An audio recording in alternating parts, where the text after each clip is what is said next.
In my opinion, you guys are the best fan base there is out there on the internet, and that's exactly why you deserve the very best, which is why you deserve the OneFootball app. For me, the OneFootball app is the best football app there is out there. It's great for player statistics, team news, transfer news, and all of that good stuff. And also, now on top of that, you get full Serie A coverage for free, which means every week you get game highlights, team news, and also every Saturday you get a match which you can watch on the app, literally for free. This week it will be Torino versus Sassuolo, which I'm really looking forward to watching. If you guys want to watch it as well, make sure to download the OneFootball app. The link will be in the description down below. Like I said, it's completely free. You'd be absolutely crazy not to download it. Make sure you download it. Trust me guys, you will not regret it. Hey guys, welcome to the AJ Analysis channel, where today we are covering what feels like should be a Champions League semi-final. Not game week 2 in the group stage. This really was a good football match with a lot of quality, a lot of entertainment, had a little bit of everything, and I really enjoyed it. So this morning we're going to break it down from a tactical point of view. I do just want to point out that this video is being recorded slightly differently to how I usually do it. So if there's a few kind of kinks that we need to work out, just let me know in the comments down below. But it should be alright, so basically, let's just get started with the video and talk about the tactics. And I want to start off with, when Bayern had the ball. So when Bayern had the ball like this, we can see the two formations here. Bayern were essentially a 4-2-3-1, and Barcelona were a 4-3-3. However, when Bayern had the ball in these deep areas, we saw Gavi push up, and basically, Barcelona went really intense on the press, man for man, and it almost becomes like a bit of a 4-4-2 or a 4-2-4 pressing shape, even, if you will. And what we can see this is going to do for Bayern once in this situation is they have no free pass at all.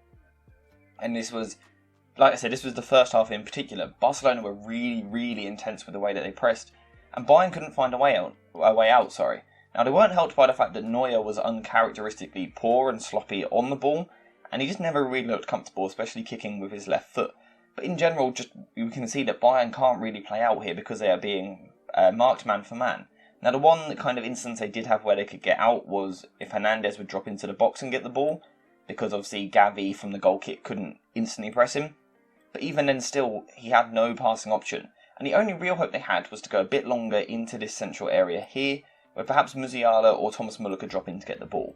But actually what happened for large periods of the first half was Bayern would lose the ball here, and Barcelona would pounce, and they just couldn't quite take their chances. However, like I said, there were situations where Bayern were able to get out of the press, and it was with the likes of Sabitzer and Kimmich dropping deeper to draw space, and then either Musiala or Thomas Müller dropping into the hole here to receive the long pass, because we can see that they were 2v2 with the centre-backs, and the centre-backs didn't always quite have it on point as to when they were to follow, which allowed Musiala and Thomas Müller to get the ball in here, and then that is where they then started to look dangerous. Now, throughout the first half, this was Bayern's only real method of getting the ball forward. It was getting in behind Busquets and Pedri in the midfield, getting into this nice little gap that we can see forming here.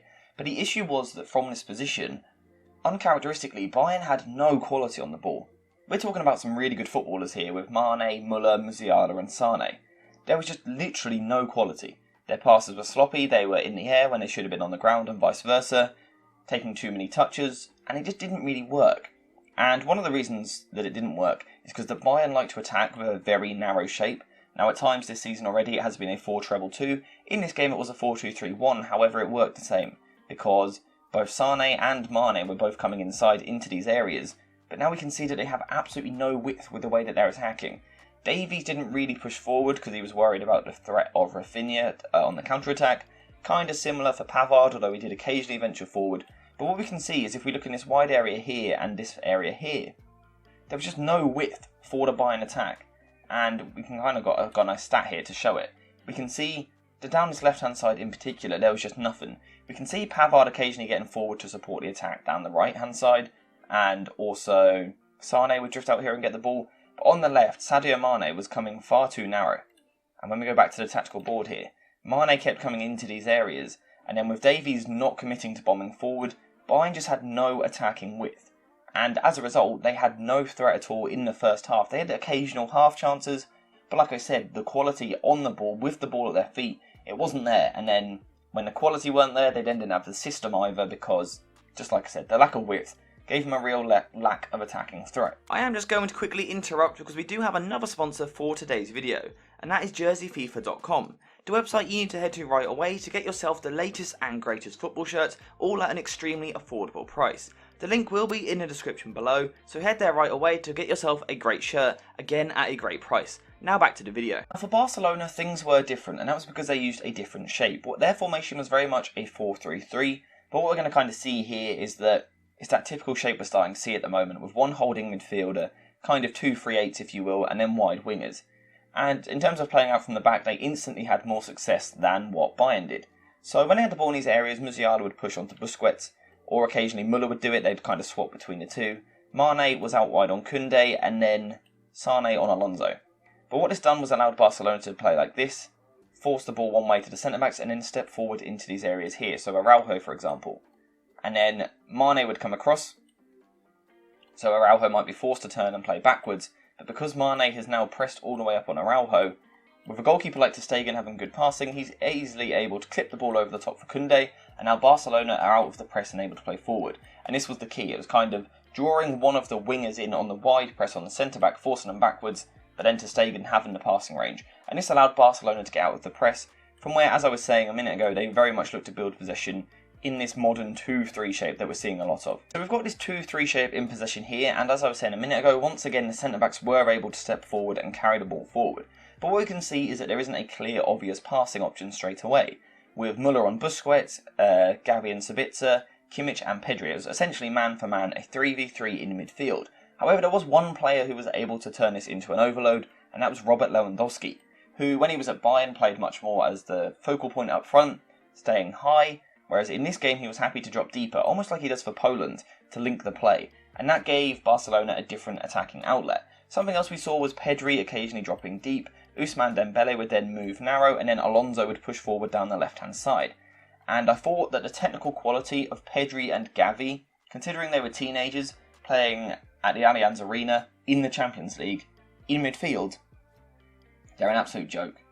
The quality of Pedri and Gavi is astonishing. They are two incredible footballers that over the next decade are going to give us some real treats. You can see it already. The technical quality is absolutely brilliant. And whilst I was talking about Bayern not being sharp, Barcelona was sharp with the way that they controlled the ball and then subsequently passed it. And the likes of Pedri, Dembele, Lewandowski, they were all really sharp with their inter-movements, and it allowed them to get in some really good positions in the final third, particularly out wide with Rafinha and either Dembele or Alonso, where they would then get the ball, isolate the fullback, and then work the ball into the box for Lewandowski, who 9 times out of 10 you would put your money on scoring. And Barcelona tactically worked it perfectly in the first half. It was brilliant from Xavi. They dominated the ball, as we were seeing earlier. They stopped Bayern, but then they dominated the ball. They progressed the ball. They created chances. Lewandowski just didn't take them. Another day, Barcelona could have been 2 or 3-0 up at half-time, but they weren't. And then at half-time, there was a small change. So one of the changes that we saw at half-time was Goretzka came onto the pitch for Sabitzer, instantly giving you a bit more drive, a bit more power in the midfield. The other thing that we saw was that naturally Barcelona fatigued a little bit, which meant that they just started to drop off a tad. Suddenly the press, which was really intense in that 4-4-2 shape, or even 4-2-4, suddenly the press wasn't quite as intense and Bayern could build some of the possession. And what that led to was the first goal. Bayern win the corner, taken by Kimmich, comes into the box, and Hernandez heads the ball into the back of the net, and it's not working. We'll do it like this. Hernandez heads the ball into the back of the net, and that gives Bayern the lead, and from here we then saw them kind of build on that. Because what started to happen was that Bayern just grew into the game. That goal gave them confidence, and whilst on the channel we talk a lot about systems, we talk about tactics and structures and things like that, ultimately a player's mindset has a lot to do with it. And what we saw in the second half was that Bayern were now much more confident. Their first touch was much better, and they were playing with greater intensity. Not necessarily through tactics, just either from the team talk at half-time, or the fact that they'd scored and taken the lead. And also, they were given confidence by the fact that Barcelona weren't pressing as much. Also, what we saw was a slight tactical tweak, and we just saw Sane and Mane moving a little bit wider. Now, granted, they could still come inside, as we will see, but they just had a bit more width in the attack. And what it does is it just stretches the Barcelona defence a little bit more than what it was being stretched before. And with Bayern now sharpening up their passing on the ball, that extra bit of space was fatal, essentially. That was what won them the game. And we'll see it for the goal here. So here we have Mazraoui on the ball, tucked in at right back. We can see Sane here Musiala's going to pick himself up in this lovely pocket of space. It's bad from Barcelona, but this is kind of a result of the press not being quite as sharp. They were starting to leave gaps. But also, importantly, look at the shape of Bayern. We can now see Alphonso Davies really holding the width on the left-hand side, but also Sadio Mane really high and wide. Before he was coming into this area here, so Koundé could step across, the midfield could step across, it was nice and compact. Now Bayern have much more width to their attack, and the ball's going to go in here, a brilliant little pass into Musiala, who then gets on the turn and starts driving at the heart of the Barcelona defence. And for those that watch Musiala a lot, they will know that this is his skill set. This is what he is absolutely brilliant at. Yes, he is well-rounded as a footballer, but he loves getting the ball in this little bit of space, driving at the heart of the defence and then slipping passes in for his teammates.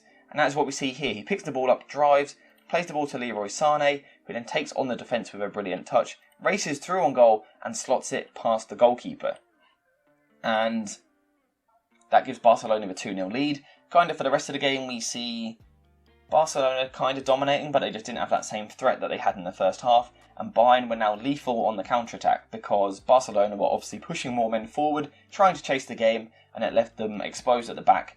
And those little tweaks at half-time from Nagelsmann to get Goretzka on, and also to play with more width, combined with the fact that Barcelona naturally tired as the game went on, it led to Bayern kind of seeing the game out quite comfortably. Now, as I said, if I was a Barcelona fan, I wouldn't be at all concerned. They were brilliant in the first half. Could have been 2 or 3-0 up against one of the best teams in Europe. And another night Lewandowski takes his chances. However, second half, Bayern were brilliant. They were efficient. This was a proper efficient performance in the second half. They were much cleaner on the ball, much sharper. And that is what led to this result. And like I said right at the start of the video, this should have been a Champions League semi-final. So the fact that we get to see it in the second game week is why I love this competition so much. It really was brilliant.